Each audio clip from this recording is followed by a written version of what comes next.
in my ways. I'm a 90s teenager, and you can probably even break that down to a handful of bands I was really into and just listening on to repeat forever.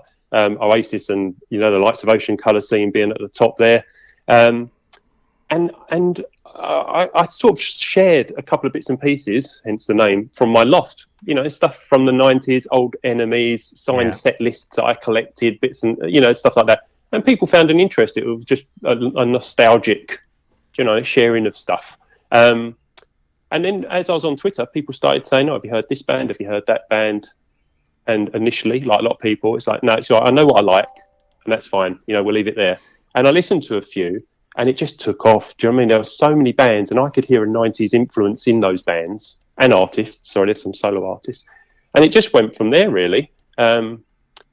It started off, maybe I could get a sample CD together, a bit like you used to get on the front of Q magazine or NME. And maybe we can just share them out. If we split the money, it would cost nothing at all, really, and just get word out in a different format.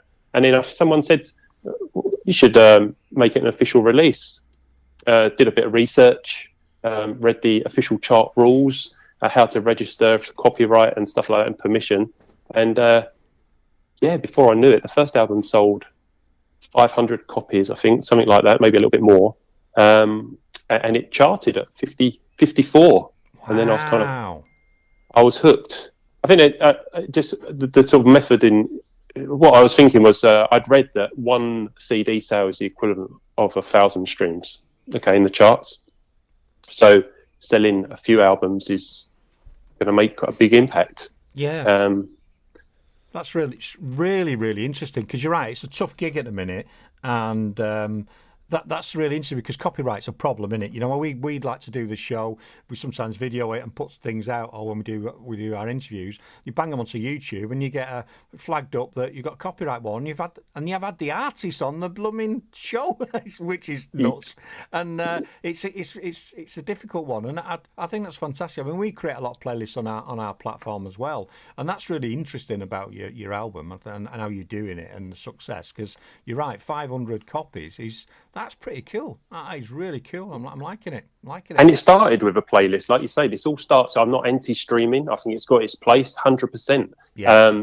This is a little bit sort of playing the game. If it's a compilation album with 18 artists on it, and all those artists buy their own copy, and all the band members buy a copy, and then their families buy a copy, and then their mates in college or at work or uni or wherever they are buy a copy, maybe we could hit the charts. And it did happen. Okay, we were in the 50s, but, it's in the charts, and I'm counting that. Mate, that's not to be sniffed, and my hat goes off to you. That is fantastic achievement. It's a wonderful achievement.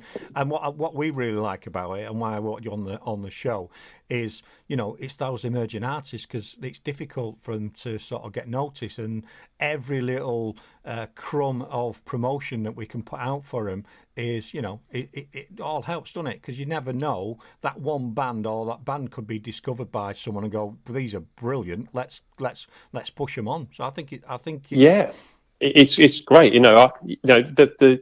I don't make anything out of this. I just do it as a hobby. But obviously, it's nice for me if it gets to the charts. It's lovely to say, I've managed to get a CD into the charts. I can't sing and I can't play an instrument, but that was the only way I was going to do it. Same, mate.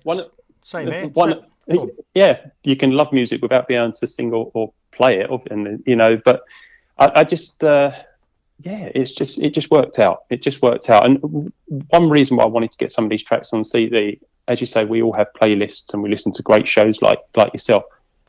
I used to find like a good track, I used to pass by really quickly if you just use streaming. You say, that's a great track, you might add it to a playlist. And it was annoying me that I thought other people need to hear this. This needs to stay around for a bit longer. Yeah. And so the CD was born. That's brilliant, mate, because we have got into, and we spoke to it, it comes up time and time again. It's almost music's become a bit throwaway, hasn't it? A bit, because it's so accessible. You can be, it frustrates me getting in a car with people, and it's like fast forward, and you think, yeah, and why are you listening to the same stuff all the time? Do you know what I mean? Why don't you try something a bit different, a bit new? And I think once people discover some of the stuff that's been produced, and that's why I created this show. This show is dedicated. It's a bit like you've done with the CD. This show is about showcasing those artists and creating a bit of a movement. So with your CD, the shows that we're doing, the interactions on the Twitter and things like that, and what people are doing, I'm hoping it all comes together to go, to break through somewhere. That's what we're trying to do as well. So it does feel like we are on the cusp of something else. Now, I don't know if that's going to happen. The scene's totally different now, isn't it? But you used to have the singles being released off an album, and now really you're just getting singles and occasionally EPs. You do get albums, but for independent artists, it's a lot of work and a lot of expense, I'd imagine, to produce an album.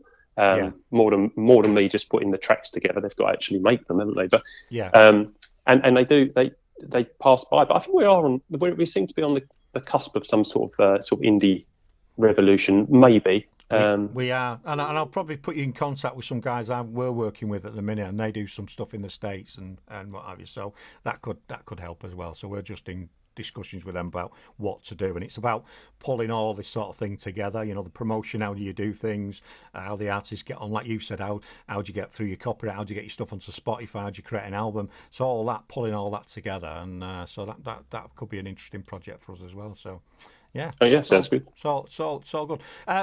Not going to let you go just yet. What we've been doing, you've probably heard, you've been tuned in, which is great, and I appreciate that. There's we're getting all the artists or all the guests to do a little drop. So instead of like when you used to go on TGI Friday or whatever, and you used to sign the desk, so I want you to sign vocally. You've been on the show, so if you could for us in a second, just say introduce yourself, Brits and Pieces, and you're listening to Dougie Stone Radio. That'd be great. So over to you. Hi, this is Mark Rossiter from Brits and Pieces, and you're listening to Dougie Stone Radio. Thanks for that. I'll get my jingle guy on it later. He'll he'll get that. He'll put some sound effects to it, and we'll have it on the station. But it's good because it just adds to the vibe. I love playing the tracks from an artist and then putting their jingle on. I think it's an awesome thing to do. It just sounds great. Do you know what I mean? It's and they're all keen to get involved as well. They are. This is great. This is what I'm finding on the album. I say I've got a DM group on Twitter with all the bands there. Any sort of promotions, for example, your show, I can put the link on there. They'll all share it, and it gets the word out very quickly. Well, it's like an exclusive club. And what's really interesting, when we've looked at the album you release, we've not been playing the tracks from the album because that'd be wrong of us. We're playing tracks from the artists that are on the album, if that makes sense. So, and we shared the link, so go on down, pre-order that, and let's get some money in for the guys. But it's interesting because a lot of the artists that you've got on your CD, we've linked with over the last few months and started interviewing some of them, getting them on board, and so that really ticks the box for me that we're going in the right direction, because your album is basically mirroring some of the stuff we're doing. So I think it just works well. That's how it was. One of the reasons, one of the sort of rules I kind of try and follow is there's not really any rules, but it's good to have a mix of ones where I've seen lots of exposure, lots of chat on social media about some of these bands. They're getting lots of followers. They seem to be, and then mixing that in with some of the newer ones. I think we range from, and if you want to count followers or Spotify listens, we range from, some have got like 12,000 followers, and one of them I think has got 25. Yeah. So there's a whole range there of people coming through at different levels. Yeah, and it all depends where they are in their journey, doesn't it? Because they might only have. And this is why some of the social media is a bit negative, really, because you look and go, oh, they've only got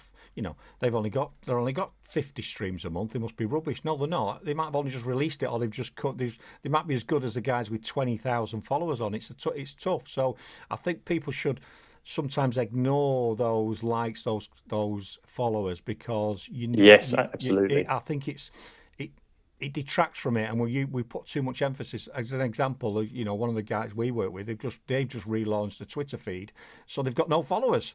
Yet they're brilliant at what they do. Do you know what I mean? And we've also not really used YouTube much, although we've had a YouTube channel for ages. We've probably got about 17 followers, but I'm determined we're putting everything on that at the minute, and hopefully that'll just build up. But if someone looks, they'll go, "Well, this is crap. They've got no followers." No, because we've only just started using it. Do you know what I mean? Don't. Yeah, you know what I mean? Exactly. I'm rubbish on Facebook, rubbish on Instagram, and but Twitter seems to be doing okay. But yeah, you're right.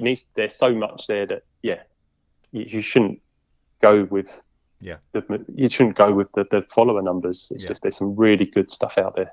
I mean, what you're doing with your album is a bit like back in the day, because I used to go to record shops and buy albums and then CDs, and what you'd tend to do and this is why it was good back then, but not good as well. But you'd go, "Yeah, do you want to borrow this? Go and have a listen to this. I've just bought this album from the latest album from X." You might.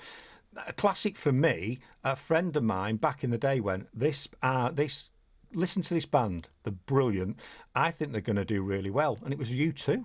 It was like, do you know what I mean? And it's like you used to share music, didn't you? And go, have a listen to this, have a listen to that. But I think we've all gone into our own little worlds of, this is my playlist, and I like this kind of vibe. I'm just going to listen to this. And I think there's an easy accessibility, but I think people are not spreading the wings as such. They're finding the stuff that they know and like and just listening to that. And I think that we need to shake things up a bit and go, hang on a minute, pack that in. Let's get back to discovering something new. And it's really exciting for me to discover some of the bands we've been discovering and going, this is awesome, what a great sound this is, you know. And I've got that excitement that I had when I was like a teenager. It's fantastic stuff.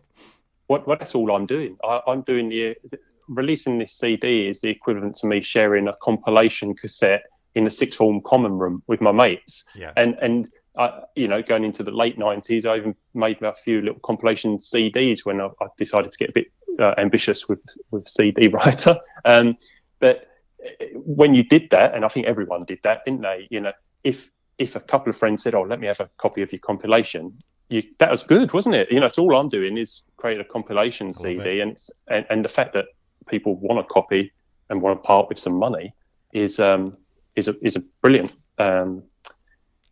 Amazing. The support that we get on social media, couldn't do it without it. Excellent. So I'm going to let you get on with your day in a minute because I know you're busy. So where's the best place? How do people follow you? Follow you on old Twitter because I think it's the best place. And also, where can they get the album from? We'll be sharing it, but if you just want to drop that in, and then everybody will know.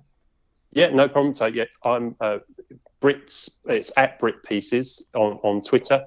The best way to find the album, you can just Google. It's available at Rough Trade and available at Wax and Beans, 2 independent stores, both available online. It will be in their stores as well if you've got one local to you. But if you just Google Brits and Pieces Rough Trade or Brits and Pieces Wax and Beans, you will find it. Fantastic. I think I'm going to order a copy for my car or my camper van, and we'll be able to listen I'll add to as well.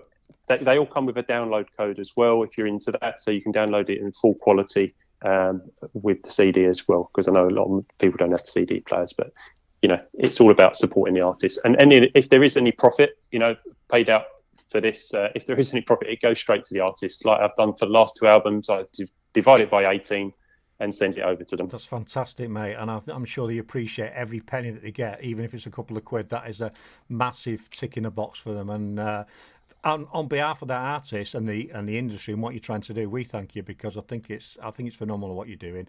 And I'm going to let you get on with your day. We've got another artist that you've got on the album, the Superlatives. We've had them on Dougie Stone's Introducing, and we're going to rock with them. So thanks very much. Thanks. So they got a new track coming up. Wasn't ready for this album, but they got a new one coming up, so keep an eye out. Yeah, we will do. Anyway, have a great day. Hello. Thanks for your support. Cheers, Kurt. And bye. And you are listening to Dougie Stone Radio. What do you think of that, people? The Superlatives. Go buy a 10.